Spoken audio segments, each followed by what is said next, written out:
කට්ටිය මේකතු වෙලා ඉන්නේ මිනිමිෂන් X එකත් එක්ක අද අපි කරන්න යන්නේ බැලුම් බෝලයක් ලේසියෙන්ම උඩ යවන්න.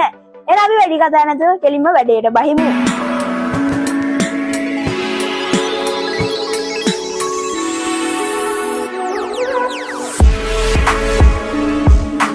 මුලින්ම අපි මේ විදිහේ බීම ටින් එකක් අරගෙන ඒක කෑලියකට කපා ගන්නවා.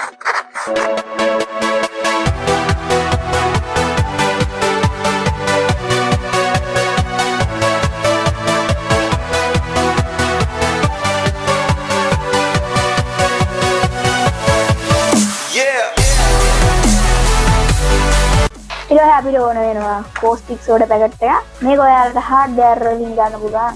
රුපියල් 130ක් වගේ තමයි මේක වෙන්නේ. ඊළඟට අපිට ඕන කරනවා වීදුරු බෝතලයක්. ඊළඟට ඕන වෙනවා වතුර. මේ ඊළඟට අපිට ඕන වෙනවා බැලුම් බෝලයක්. මේ ටික තමයි අපේ වැඩේට අවශ්‍ය වන්නේ. එහෙනම් අපි මේක උඹලා බලමු. අපි කපාගත්ත ටින් එකේ යකඩ පතු ටික මේ විදිහට දාගන්න.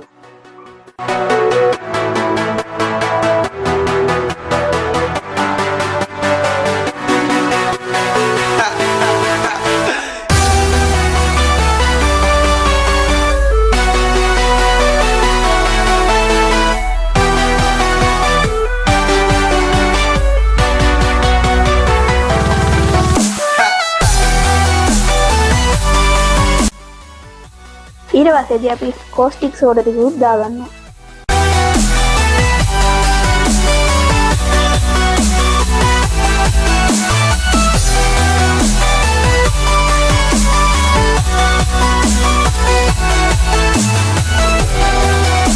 ඊට පස්සේ වතුර බෝතලෙන් කාලක් විතර දාගන්න.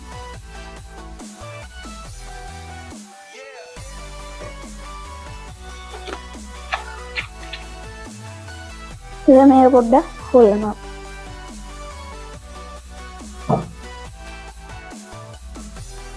ඊට පස්සේ අපි මේ ආකාරයට බැලුම් බෝලේ ගහනවා.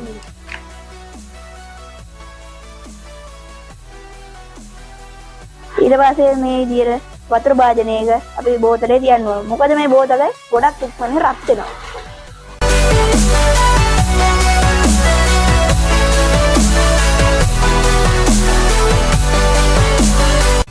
Okay guys, ඔන්න ඔය විදිහට තමයි අපි වැඩේ උනේ. අපි බැලුම් බෝලේ හිතපු විදිහට උඩ ගියේ නැහැ. මම හිතන්නේ අපි බෝතලෙට දාපු ඇල්මිනියම් කෑලි ටික මදි වුණා. මේ ගන්න තමයි පිම්බුනේ. එහෙනම් ඔයාලා ගෙදර ගිහින් try කරලා බලන්න.